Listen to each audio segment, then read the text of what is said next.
Soap. We use it almost every day, but where does it come from? Patricia Fielding, who runs a soap company out of her house in Idaho Falls, says soap making isn't as complicated as people think. It's a basic chemical reaction that makes soap.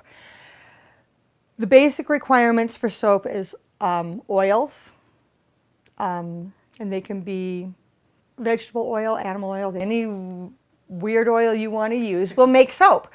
Fielding says different oils will have different effects on how the soap turns out. Each one will contribute their own characteristic to the soap, whether it makes more lather or whether it makes more stable or whether it makes the bar harder or softer.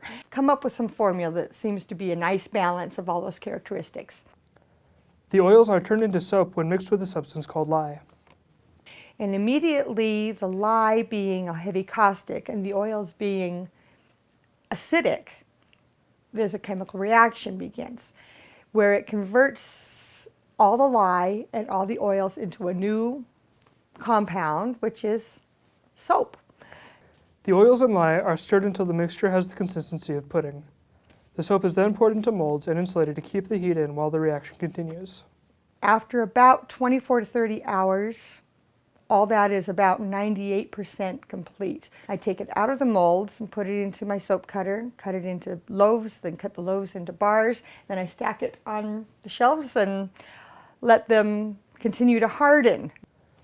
After 2 to 3 weeks, the soap is ready to be packaged and distributed to shops around the country. Then they put it on their shelves and other people buy it and they take it home and they say, wow, this is really good stuff. I need to get more of it. So where do fragrances come from? Fielding says they come from natural and synthetic oils derived from plants, and that they too will have different effects on the qualities and color of the soap. We do like 24 different fragrances and they each have their own color. They might be like, this is a lemon and it looks almost like this, which is Summer Breeze, except this one's a marbled soap and this one's a solid soap. So I know the difference. Whatever the color, fragrance, or brand, soap will continue to play its role in keeping our lives clean. From Idaho Falls, I'm Josh Arnett for Com360.